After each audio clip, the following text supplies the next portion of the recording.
الحمد لله حمده والصلاة والسلام على من لا نبي بعده صدق الله العظيم. قال الله تبارك وتعالى والذين هم على صلاتهم يحافظون أولئك في جنات مكرمون. قال الله تبارك وتعالى في موضع آخر فويل للمصلين الذين هم عن صلاتهم ساهون. صدق اللہ مولانا العلی العظیم. حضرات سامعین کرام، آج کے اس پرفتن دور میں آپ حضرات کے سامنے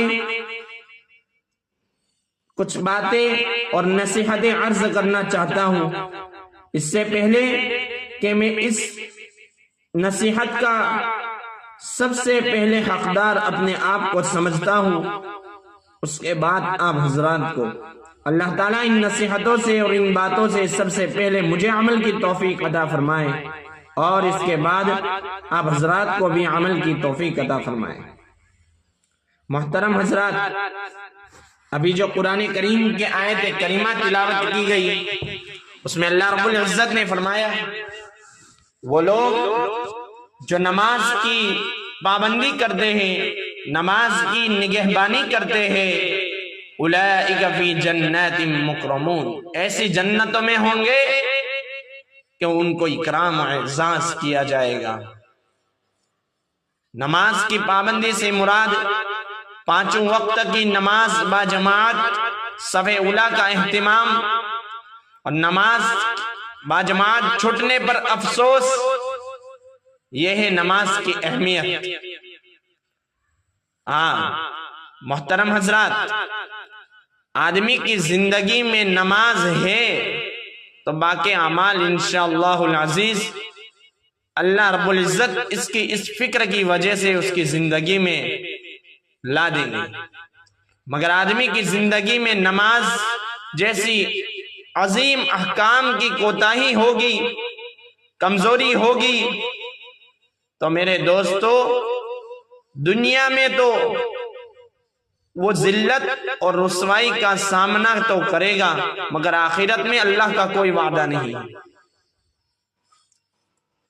یہ دنیاوی زندگی، دنیاوی رنگینیوں میں رہ کر سوچنے کی بات ہے کہ ایسا ایمان جو ایمان آدمی کو اذان ہونے پر مسجد تک نہیں لے جا سکتا، تو وہ ایمان اس کو قبر سے اٹھا کر حشر کے میدان میں باری تعالیٰ کے سامنے کھڑا ہو کر جنت کی طرف کیسے لے جا سکتا ہے؟ یہ وہ ایمان ہے میرے دوستو جس پر محنت کرنے کے لیے صحابہ کرام نے اپنی ساری زندگی لگا دی. ہمیں صرف ایک نماز کے لیے 10 منٹ تو دن میں صرف 50 منٹ نماز کے لیے ہمیں دینے کے لیے ہمارے پاس وقت نہیں ہے. کاروبار کے لیے 24 گھنٹے کی قربانی ہمیں برداشت ہے، مگر اللہ کے دین کے لیے اور جہنم سے بچنے کے لیے ہمارے پاس 50 منٹ بلکہ 1 گھنٹہ بھی ہمیں اللہ کے لیے دینا گوارا نہیں ہو سکتا. اللہ معاف فرمائے ہمارے کوتاہیوں کو. میرے دوستو، نماز کی اہمیت پر باری تعالیٰ فرما رہے ہیں اولئک فی جنات مکرمون، ایسی جنتیں ہوں گی کہ وہ آدمی جو دنیا میں رہ کر نماز کا اہتمام کرتا تھا، وہ جو چاہے گا اس کے من پسند کی چیزیں اس کو مہیا کر دی جائے گی جنت میں. اگر نماز میں کوتاہی اور سستی تو باری تعالیٰ کی وعید بھی بڑی شدید ہے. فویل للمصلین، ویل جہنم کے ایک طبقے کا نام ہے جہاں سے آدمی کا باہر نکلنا مشکل ہے. ویل للمصلین، بڑی ہلاکتی ہے ان نمازیوں کے لیے الذین هم عن صلاتهم ساہون، جو اپنی نمازوں میں سستی کرتے ہیں. بڑی ہلاکتی ہے اور ویل نامی جہنم ان کے لیے ہے جو اپنے نماز کے اہتمام میں سستی اور کاہلی کرتے ہیں. ارے یہ وہ نماز ہے جس نماز کو اللہ رب العزت نے جب وعدہ کیا کہ اپنے حبیب کو دیا کروں، تو میرے دوستو، میرے حبیب روئے زمین پر چلتے تھے اپنے مبارک قدم سے ہر جگہ تشریف لے جاتے تھے۔ قرآن کریم جہاں باری تعالیٰ چاہتا وہاں نازل کرتا، کبھی تو احد میں تو کبھی بدر میں، کبھی تو طائف میں تو کبھی تو مکے میں، کبھی مدینے میں تو کبھی عائشہ صدیقہ رضی اللہ تعالی عنہا ام المؤمنین کے حجرے مبارکہ میں۔ مگر جب باری آئی نماز کی تو معراج جیسے عظیم سفر سے نوازا گیا اور اپنے پاس بلا کر سدرۃ المنتہا سے بھی آگے بلایا اور نماز جیسا عظیم تحفہ عنایت فرمایا اور فرمایا اے میرے نبی جی، یہ وہ تحفہ ہے، آپ کی امت اگر اس کو پابندی سے ادا کرے گی تو جنت کی ساری نعمتیں حاصل کر لے گی۔ معراج کے سفر میں باری تعالیٰ نے اپنے حبیب کو دکھایا کہ دیکھو منتہائے نظر تک جنت کی نعمتیں، جنت نظر آ رہی ہے اور ایک طرف دوزخ ہے۔ کہا کہ جنت کو پانے کے لیے جس چیز کی ضرورت ہے وہ میں تم کو دے رہا ہوں اے میرے حبیب۔ کہتے ہیں نا مفتاح الجنت الصلاۃ، جنت کی کنجی نماز ہے، یعنی یہ چابی دی گئی نماز کی۔ جب لے کر ہوئے زمین پر میرے حبیب تشریف لائے، بہت طویل قصہ ہے، یہ مختصر قصہ اب حضرات کے سامنے پیش کر رہا ہوں۔ تو صحابہ کرام رضوان اللہ علیہم اجمعین کے سامنے یہ تحفہ پیش کیا تو صحابہ کرام رضوان اللہ علیہم اجمعین خوش ہو گئے اور کہا اے ہمارے محبوب صلی اللہ علیہ وسلم، اے آقا مدنی، ہم آپ کا احسان ہرگز نہیں بھول سکتے۔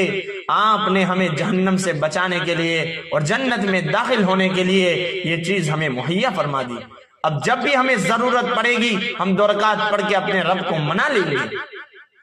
لیکن آج جس پر صحابہ کرام خوش تھے، جس نمازوں کے نبی کریم صلی اللہ علیہ وسلم کے لے کر دنیا میں تشریف لا کر صحابہ کرام کو دینے پر صحابہ کرام جو خوش ہوئے تھے، لیکن آج اس تحفے سے ہم منہ موڑ رہے ہیں۔ یہ تحفہ ہمیں گوارا نہیں، اگر گوارا ہوتا، اگر محبت ہوتی اس تحفے سے تو آج صف اولا کے پابند ہوتے ہم۔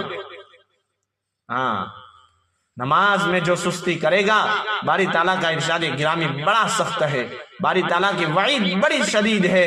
فویل للمصلین الذین هم عن صلاتهم ساہون، بڑی ہلاکتی ہے ان لوگوں کے لیے جو اپنی نماز میں سستی کرتے ہیں۔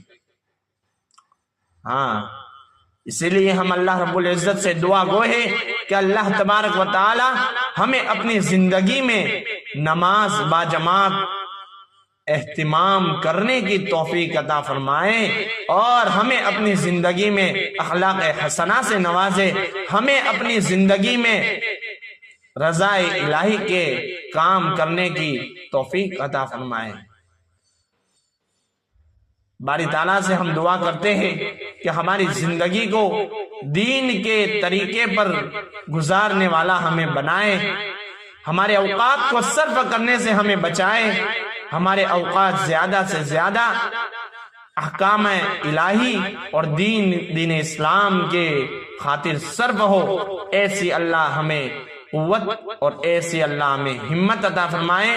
اللہ تبارک و تعالیٰ سے امید ہے کہ کہی گئی باتوں پر عمل کرنے کی سب سے پہلے مجھے پھر آپ حضرات کو توفیق عطا فرمائیں۔ آمین۔ وآخر دعوانا ان الحمد للہ رب العالمین۔